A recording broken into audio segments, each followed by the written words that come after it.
Don't ever try to smuggle large amounts of marijuana through airports. You will get busted. The only people I know who can sneak large amounts of weed through airports and not get busted are the DEA. So don't smuggle large amounts. There is a safe, guaranteed way for you to smuggle a small amount of marijuana from one destination to another, checking in an airport, getting on the airplane, and disembarking from the airplane. The number one tip how to do this safely is to place your stash where the sun doesn't shine. Sure, you know what I'm talking about. Here's what I'll do to help clear that up for you. I'm going to read an email from a blog I wrote years ago that it's titled How to Sneak Weed Through an Airport. It's had millions of views, so I've been teaching people how to do this for many years. And in that article on my site, NeverGetBusted.com, I have this email as part of the article. The lady writes, "Okay, I'm a girl, and I just tried your method when flying to Florida, and it worked. I fly out of Philadelphia, which is a big airport. I put some weed in a dub bag, double bagged it, taped that, and then put it in another bag and taped it again. I got a big pad, cut a little slit in the middle of the pad, took out some cotton, placed the weed in the middle of the pad under the center portion, put some cotton back on, and then taped it. Through security, I was going to ask for a pat down rather than the X-ray machines, but I ended up only going through a metal detector, so I didn't have to ask. And there you go, I was safe, and I made it." So let's talk about that. Okay, first of all, that's a woman writing, so she obviously put it in a tampon. And, well, men have another orifice where the sun doesn't shine that they can place their small amount of cannabis. But you may ask, well, Barry, what about the full body scanners? Well, you don't have to worry about the full body scanners. There's two types of full body scanners. One, we'll talk about those in a second, one is no longer in use, and the other one does not see into the body cavities. These full body scanners that you get in, they only detect metal and non-metallic objects on the outside of the body underneath the clothing. They cannot detect something hidden in a body cavity. The two types of machines that TSA uses in the United States, one is called the Backscatter Xray machine, and the other is the millimeter wave scanner. The Backscatter Xray machine uses low dose of penetrating radiation. Some sources state that this machine detects suspicious metallic and non-metallic objects hidden under clothing and in body cavities. You can see the outline of the human's body parts on the monitor.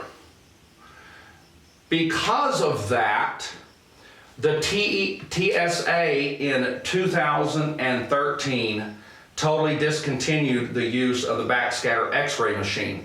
That's the one who, it was showing outline of the man's private parts, and there were all kinds of civil rights lawsuits because that's just, you know, you kind of lose your dignity like that. It's basically taking a nude photo of you.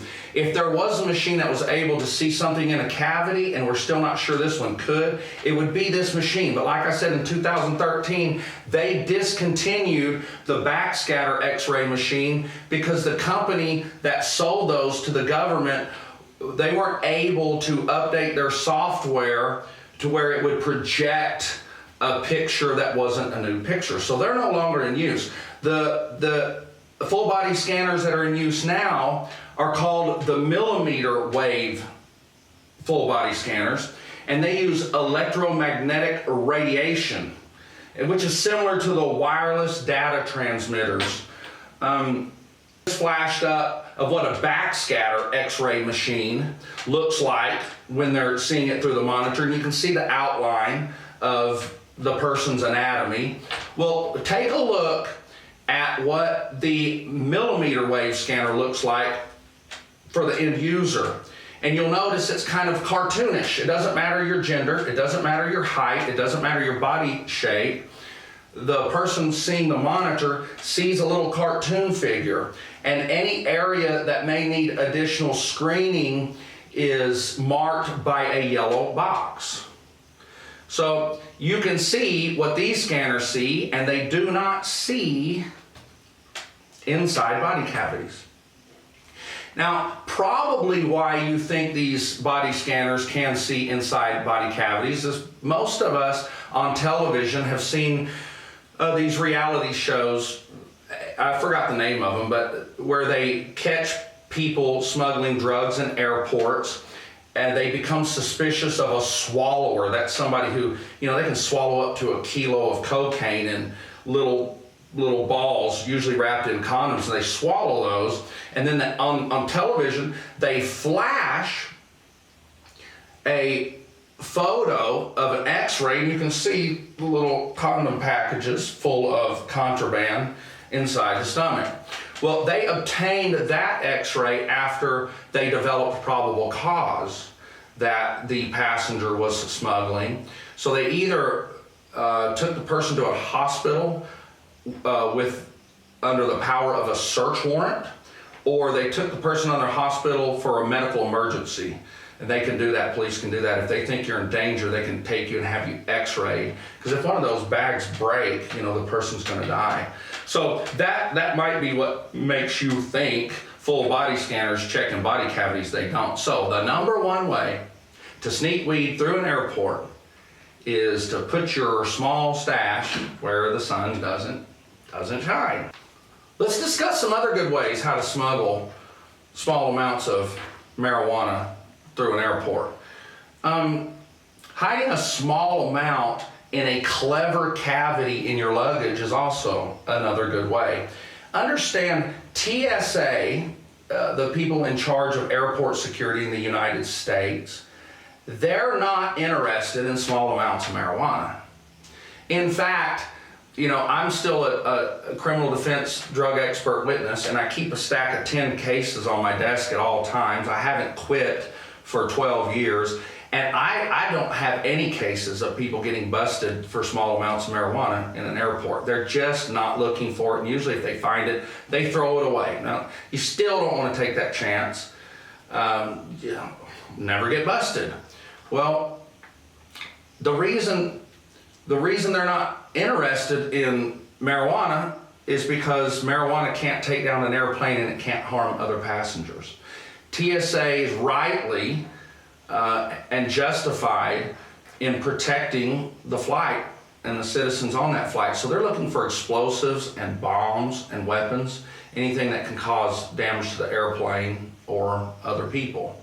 Well, for instance, a gun or an explosives or a bomb can't fit in the hollow part of a writing pen. So that's a good place to stash a joint. And always, when you do this, when you find a little clever cavity to hide a small amount of marijuana in, always put it in the check-on luggage. Don't put it in your carry-on.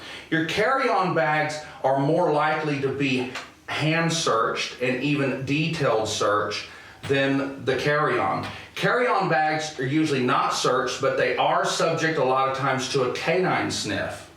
So if a dog does search or alert on your checked bag, the officers usually don't have the time to check every little crevice. They open the bag, look through to make sure you're not smuggling, 5 pounds of marijuana or a quarter pound of marijuana. Or, in some cases, it's an explosive dog that alerts and they're not even looking for a marijuana. They're looking for a bomb or gunpowder or a handgun, something that can harm somebody. So make sure that when you're going to use this method to hide it in your check bags and not your carry-on.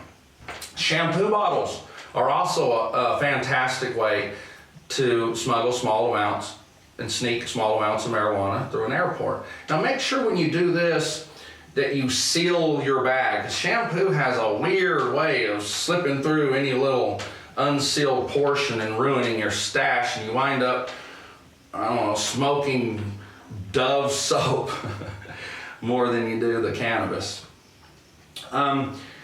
Edibles used to be like the hottest way to get your medicine through an airport, but since marijuana has become legal in a lot of the states in the U.S., police officers are becoming privy to edibles. I mean, I get a lot of cases where people go to Colorado or California and they come back to states that are illegal like Texas and places like that, and on their way, the police officers stop them and they've got a trunk full of brownies and they get charged for a felony on that. So, you know, if you're going to sneak edibles through the airport, you want to carry a small amount, 2 or 3, and you want to put those with, you know, a dozen or 2 dozen legitimate brownies. Mix them in with something legitimate. Same with cookies or chocolates. If you're smuggling a couple chocolates for your medication, put them in with legitimate chocolates. And again, put those in the check bag and not the carry-on bag.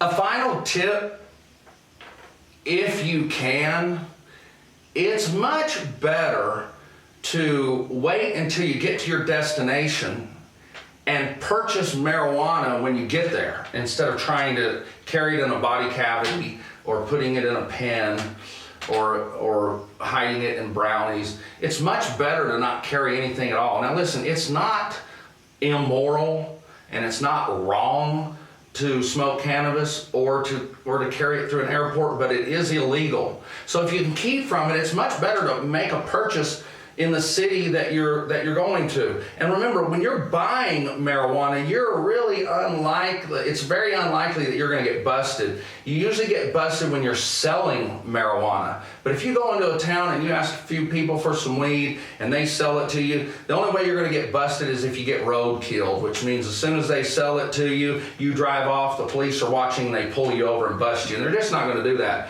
for small amounts of marijuana. So if you can, make a purchase of your medicine when you land, instead of carrying it through the airplanes. But if you must get your medicine through, those are some good tips, and they really work.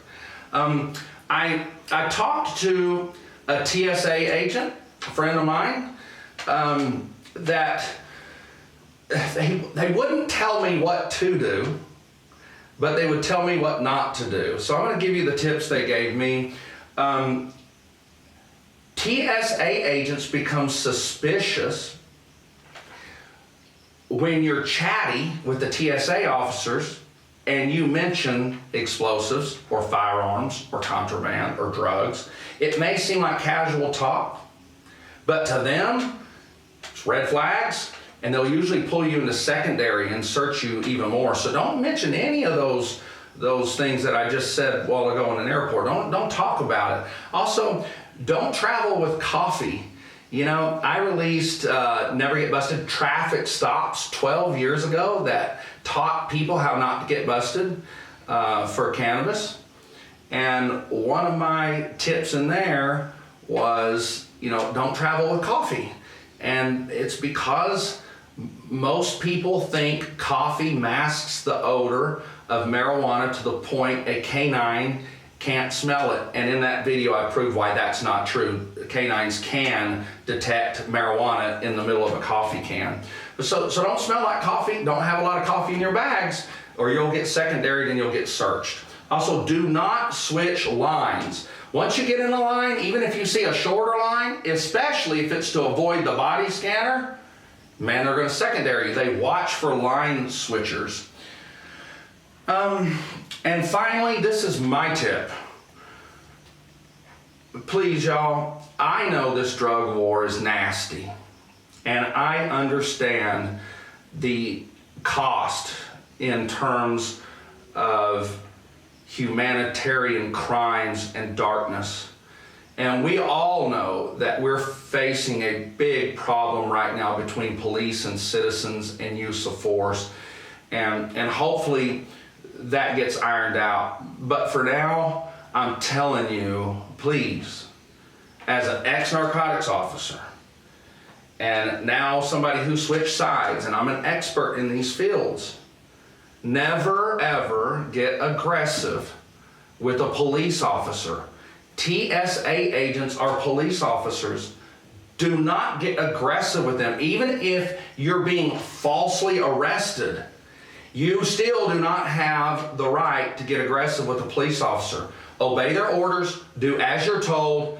If they take you to jail, you know, hire a lawyer and call me and I'll help you get out. Again, remember, you're not doing anything immoral. You're not doing anything wrong by smoking marijuana or sneaking a little stash to the airport. You're just doing something illegal, and we do not want you to get busted. So, all you freaks and geeks, hillbillies, OGs, new Gs, and hippie Gs, thanks for joining me. Be sure and press the like and share and subscribe buttons. My name is Barry Cooper. Peace, love, and never get busted.